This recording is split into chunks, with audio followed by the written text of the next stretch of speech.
स्वः तत्सवितुर्वरेण्यं भर्गो देवस्य धीमहि धियो यो नः प्रचोदयात्। ॐ सहनाववतु सहनौ भुनक्तु सह वीर्यं करवावहै तेजस्विनावधीतमस्तु मा विद्विषावहै। ॐ शान्ति शान्ति शान्तिः। प्रिय श्रोतागण,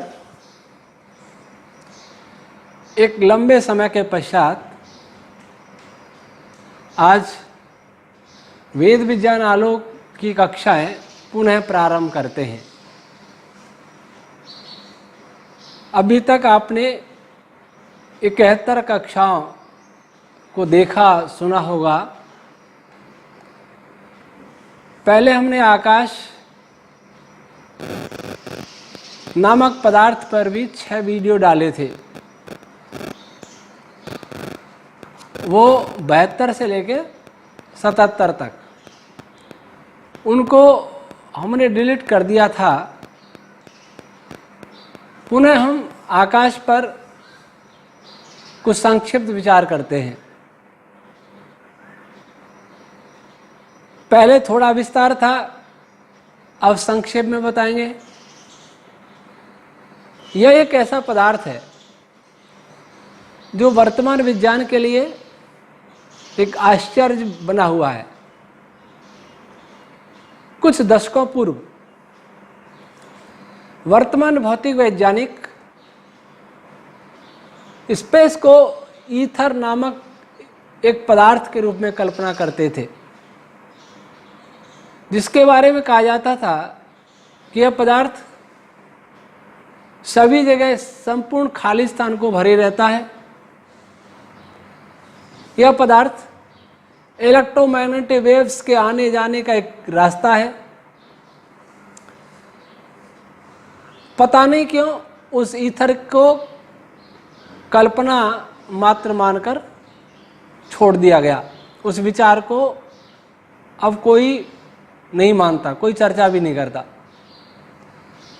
क्यों छोड़ा, इसके कारणों को तो मैं नहीं जानता, परंतु मुझे लगता है कि ईथर के विषय में कोई एक्सपेरिमेंट सफल होने की संभावना नहीं दिखाई दे रही होगी,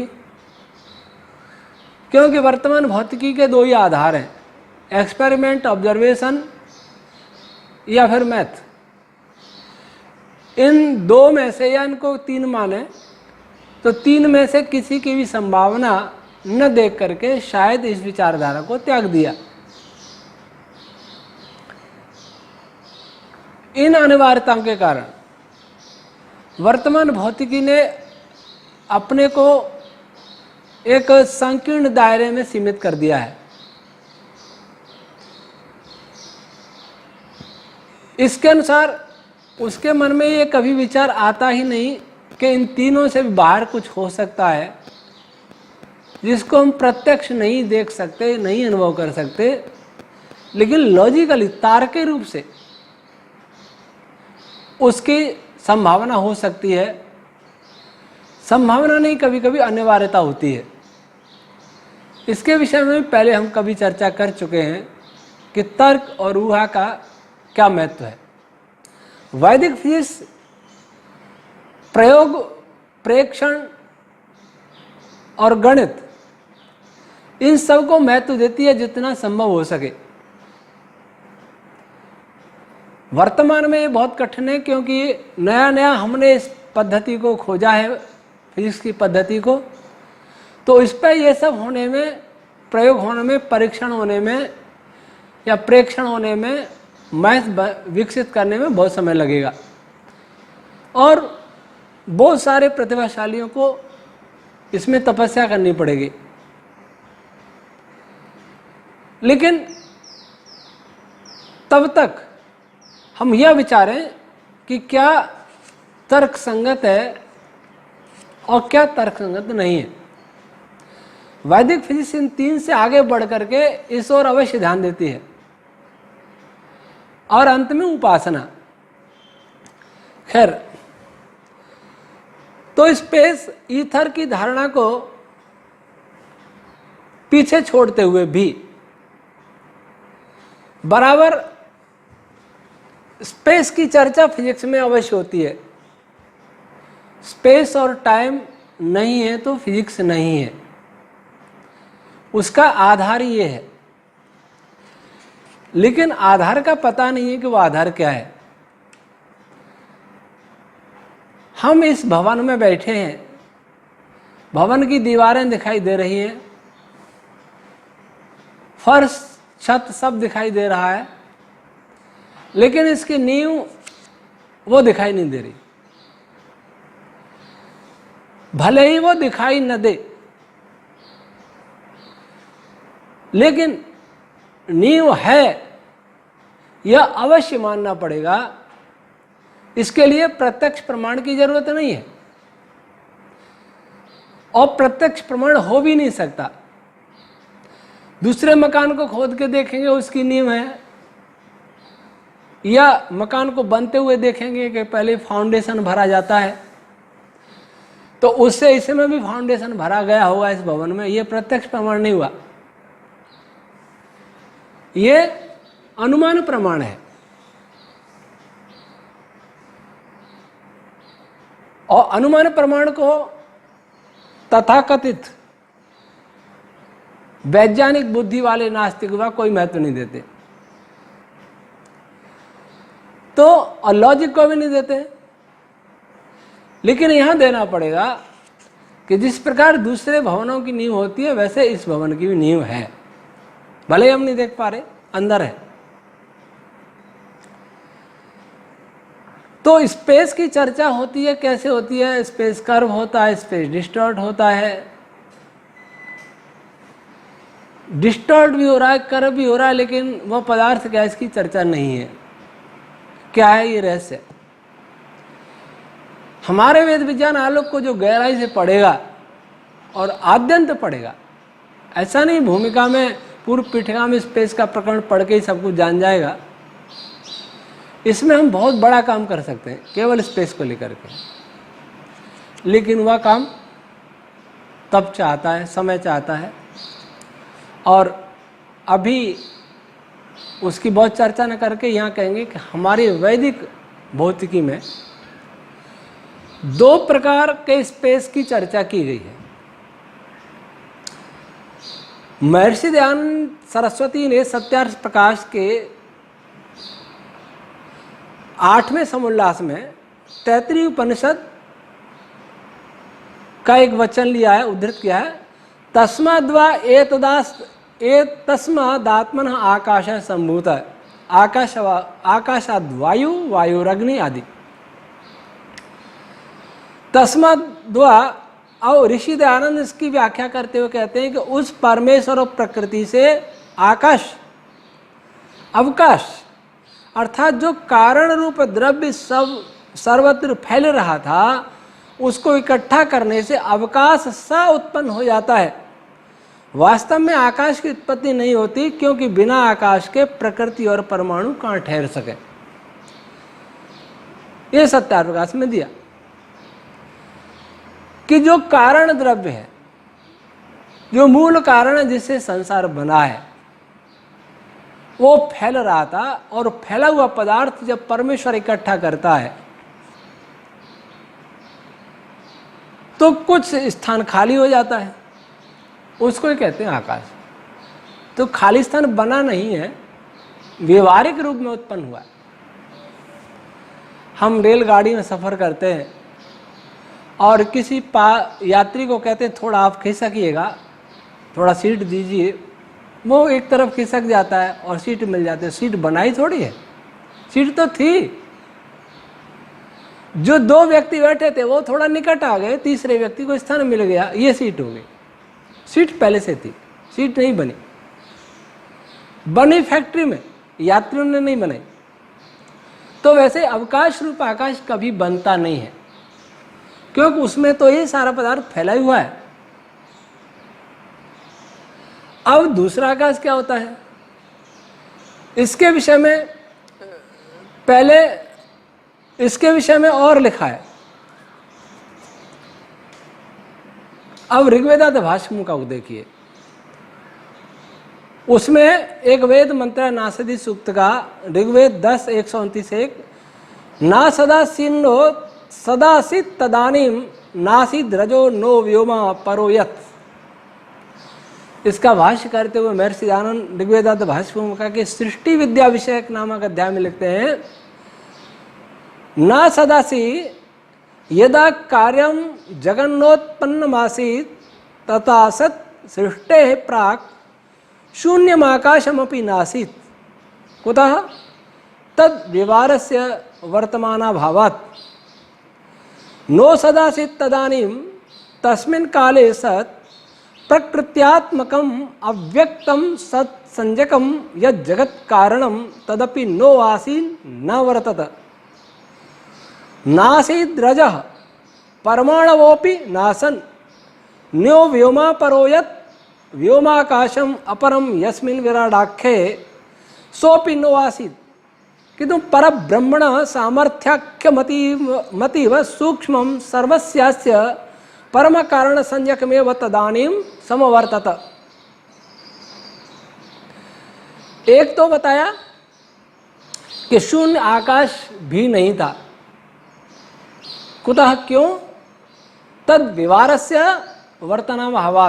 वर्तमान अभावात्, क्योंकि उसका व्यवहार नहीं था।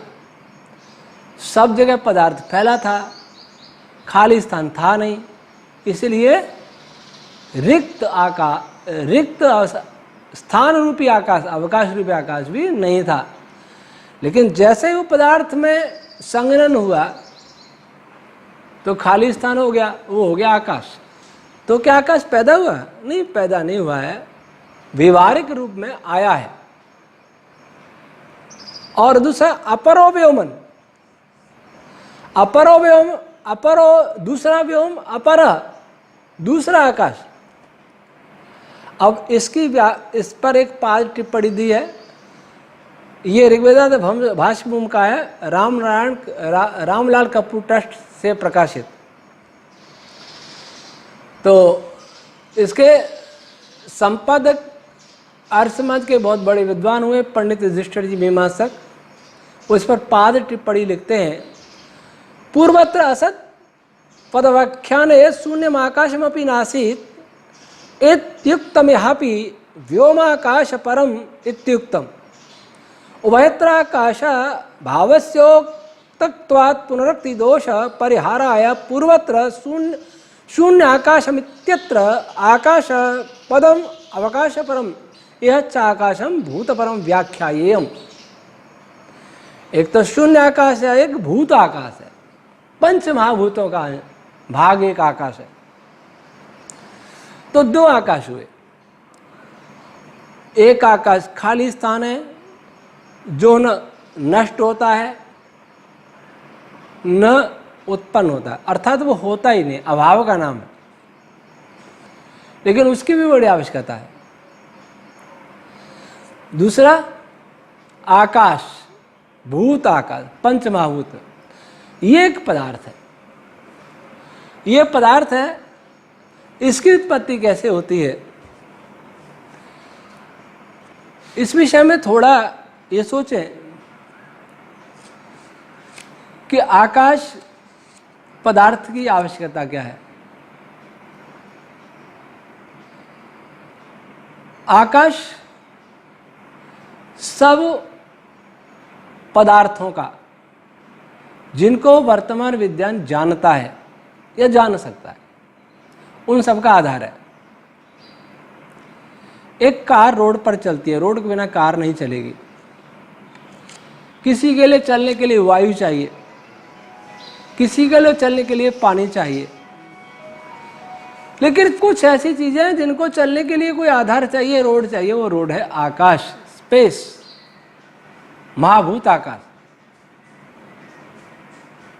इनके बिना न वो ठहरेंगे और न गति करें। जो कहा गया था कि ईथर में इलेक्ट्रोमैग्नेटिक वेव चलती है, वास्तव में उनको चलने के लिए भी एक बेस चाहिए, वो है महाभूत आकाश। इसको वर्तमान विज्ञान की भाषा में क्या क्या मैं नहीं समझता, स्पेस का कोई दिक्कत नहीं, परंतु वे स्पेस को कुछ जानते ही नहीं है, तो मैं तुलना भी कैसे करूं। लेकिन यहाँ कल्पना कर लेते हैं कि उसको अंग्रेजी में स्पेस ही कहें। इसकी उत्पत्ति कैसी होती है, ये पदार्थ बनता है। हमने पहले बहुत सारी प्राण और छंद रश्मियों की चर्चा की है। उन्हीं से स्पेस का निर्माण होता है, उन्हीं से आकाश महाभूत का निर्माण होता है। तो आप ये समझ गए होंगे कि हमने प्रकृति जो इनिशियल स्टेट है वहां से लेकर के छंद रश्मियों में ब्राह्मी छंद रश्मि है, और इन सब के कुछ उपभेद भी हैं। यहाँ तक जितनी रश्मियों की चर्चा की अब तक, कहना चाहिए शायद ये 36वीं कक्षा से लेकर के 71 तक जो भी उत्पत्ति की चर्चा हुई है वो स्पेस से पहले पहले के निर्माण की चर्चा है। जब वर्तमान भौतिकी स्पेस को ही नहीं जानता है, और मैं समझता हूं अभी इस पर गंभीरता से विचार भी नहीं हो रहा है, लेकिन होगा अवश्य, कहीं कहीं कोई विचार करते भी हैं। यूं ग्रेविटेशनल फोर्स को समझाने के लिए, स्पेस के कर्वेचर को समझाने के लिए इसको नेट नुमा, एक जाल नुमा बता देते हैं, शीट नुमा। लेकिन शीट हो या नेट हो, शीट भी मॉलिक्यूल से बनी होती है, नेट भी मॉलिक्यूल से बना होता है, और मॉलिक्यूल एटम से बने होते हैं, एटम्स पार्टिकल से बने होते हैं, पार्टिकल अब स्ट्रिंग थ्योरिस्ट कहेंगे स्ट्रिंग से बने होते हैं। लेकिन स्पेस किससे बना है? स्पेस बना रश्मियों से। अब बनता कैसे है, इसके विषय में महर्षि ब्रह्मा जी कहते हैं। महर्षि ब्रह्मा जी ने कहा भीष्म पितामह जी शरसैया पर पड़े थे, आप सबने सुना है। तो उन्होंने धर्मराज युधिष्ठिर को उपदेश दिया, और उस उपदेश में उन्होंने पिछले इतिहास की घटना, विज्ञान की घटना बताई। तो उन्होंने ब्रह्मा जी ने जो कभी उपदेश किया था, कभी उसको भीष्म पितामह ने धर्मराज युधिष्ठिर को सुनाया। भगवान कृष्ण जी भी थे उन श्रोताओं में। तो भगवान ब्रह्मा क्या कहते हैं, अहंकाराद प्रसूतानि पंचभूतानि पंचवै पृथ्वी वायुराकाशम आपो ज्योतिष पंचमम अतः परम प्रवक्ष्यामि सर्वे विविधमिंद्रियम आकाशम प्रथमम भूतम श्रोतम अध्यात्म मुच्यते। महाभारत आश्वेधिक पर्व अनुगीता पर्व अध्याय 42 और श्लोक 1 और 18।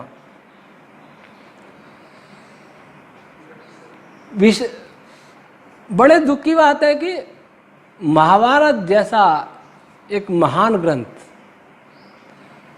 कल्पित कहानियां बनकर रह गया। न कोई इसको ऐतिहासिक ग्रंथ मानता है, न कोई विज्ञान का ग्रंथ मानता है।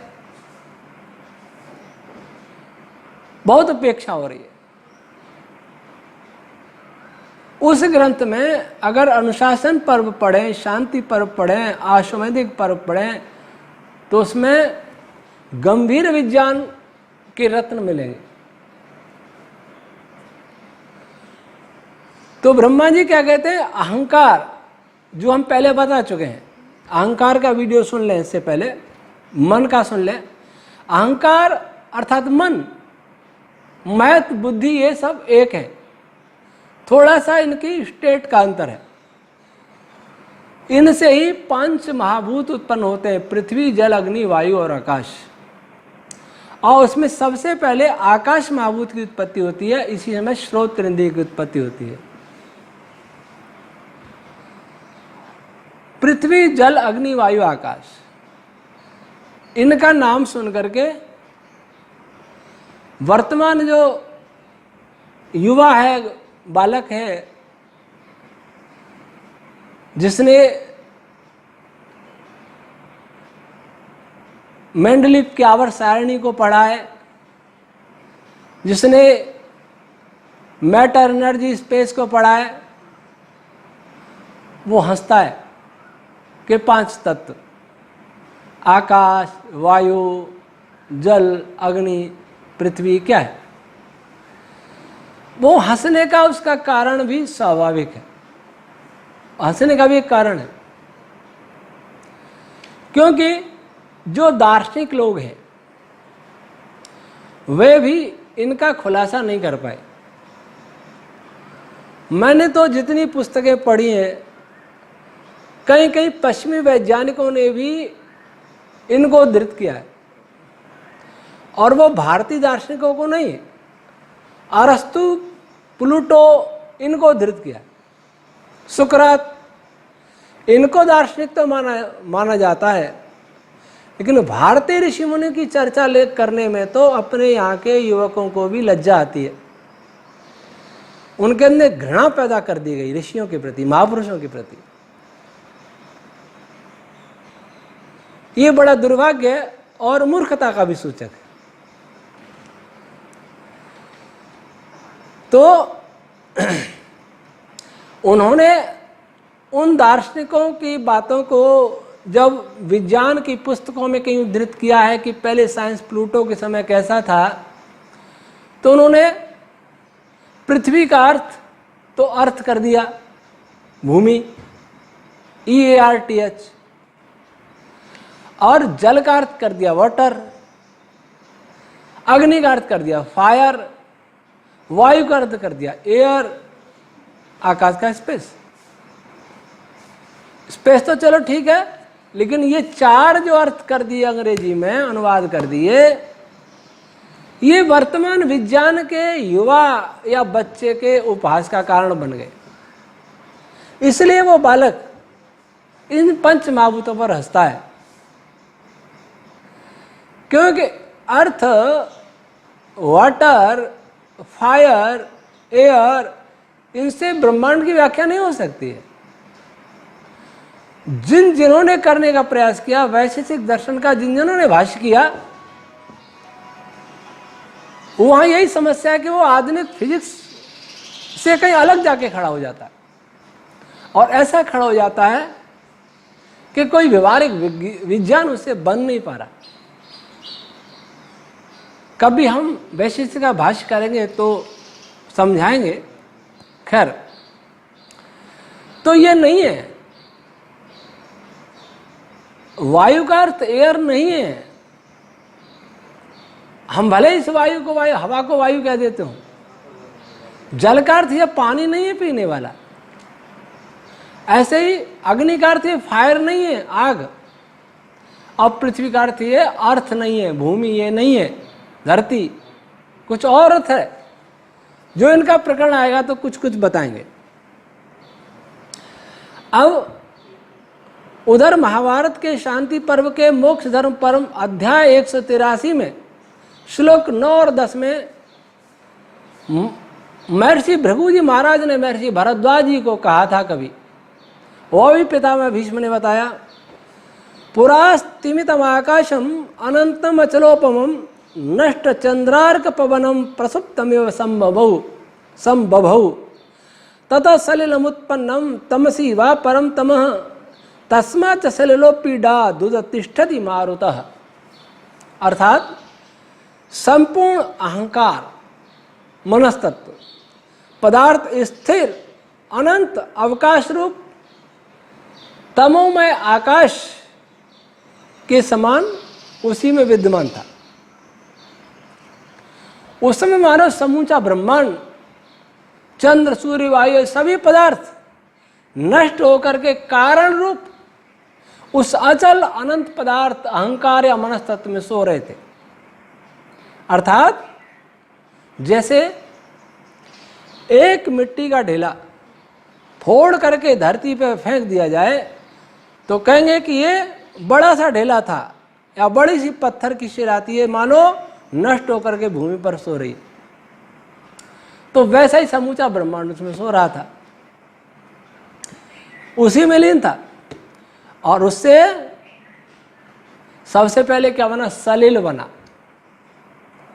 इस सलिल पानी को भी कहते हैं।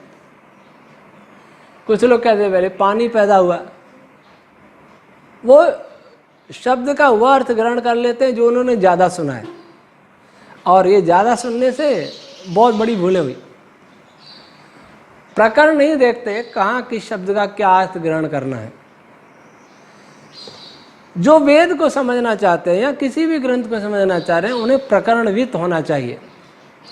और प्रकरणवित होने के लिए महर्षि दयानंद जी ने सत्यार्थ प्रकाश में एक बहुत साधारण सा उदाहरण दिया है, लेकिन बहुत काम का है।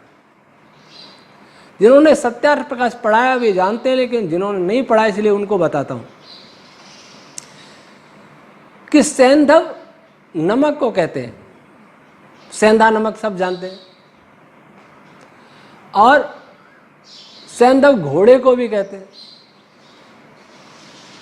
अब कोई व्यक्ति भोजन करने बैठा हो और सब्जी में नमक कम हो, वो किसी को कहे सेंधव मानय, सेंधव मानय, अर्थात सेंधव को ले आओ। तो जो लाने वाला है, जो कर्मचारी है, वो क्या देखेगा कि सेंधव का अर्थ घोड़ा भी और नमक भी है। और जो हमारा स्वामी है, मालिक है, वो क्या मंगा रहा है? सेंधव मंगा रहा है। कर क्या रहा है? भोजन कर रहा है, तो नमक ले जाना चाहिए, उसमें घोड़ा नहीं लाना। और अगर स्वामी यात्रा पर जा रहा है, तैयार हो क्या हो गया? सेंधव माने, तब वो कर्मचारी देखेगा सेंधव घोड़ा है कि नमक है, क्या ले जाऊं? दोनों ही अर्थ निकल रहे हैं। तब देखेगा स्वामी क्या कर रहा है, हमारा मालिक क्या कर रहा है। मालिक कपड़े आदि पहन के तैयार होकर जाने के लिए खड़ा है, ऐसा लगता है, तो घोड़ा ला के दे देगा। यदि उल्टा कर दे तो फिर क्या होगा, आप समझ सकते हैं। तो इसी प्रकार से एक ही शब्द के भिन्न भिन्न अर्थ होने पर भी जो वेदार्थ को समझने वाला है वो ये देखता है कि किस प्रकरण क्या चल रहा है, उसी के अनुसार अर्थ ग्रहण किया जाए। निरुक्तकार ने कहा है प्रकरणवित होना चाहिए वेदार्थ करने वाले को। और आज कहीं से कोई मंत्र उठा करके लेके कोई कुछ भी बोल देता है, वेद के प्रचार में भी बोल देता है और वेद के विरोध में भी बोल देता है। दोनों ही वेद को नहीं समझते, दोनों ही झगड़ रहे। एक वेद की महिमा गा रहा है, एक वेद की निंदा कर रहा है, और दोनों ही वेद को अच्छी तरह नहीं समझते। लेकिन एक वेद को जान के बता रहा है और दूसरा वेद का विरोधी कुछ भी नहीं जानता, तो भी झगड़ा होता है। वेद को समझने वाला तो मौन रहेगा, लेकिन झगड़ा करने वाला चुनौती देगा बैठे बैठे। उसने कुछ नहीं आता उसको, क्यों? वो प्रकरणविद तो क्या, उस पर तो कुछ भी नहीं आता। तो ऐसे ही सलिल का अर्थ यहाँ पानी नहीं है, क्योंकि पानी पहले नहीं आ गया, मॉलिक्यूल नहीं बनेगा, एटम बनेंगे, पार्टिकल नहीं बनेंगे, पानी कहाँ से आ गया? तो वहाँ सलिल का अर्थ क्या होता है? शतपथ ब्राह्मण 11:1-6:1 में लिखा सलिलम आपो वाइदम अग्रे सलिलम एवास अंतरिक्षम। महर्षि दयानंद ऋग्वेद भाष्य 7:49-1 में, और निघंटु 1:3 में भगवान यास्क ने कहा आप अंतरिक्ष नाम। सलिल आप है और आप अंतरिक्ष है। तो क्या सिद्ध हुआ कि सबसे पहले सलिल हुआ, जो जिसमें सब लीन हो रहे थे, वह आकाश तत्व उत्पन्न हुआ। ऐसा प्रतीत हो रहा था कि एक अंधकार तो था, दूसरा अंधकार भी पैदा हो गया।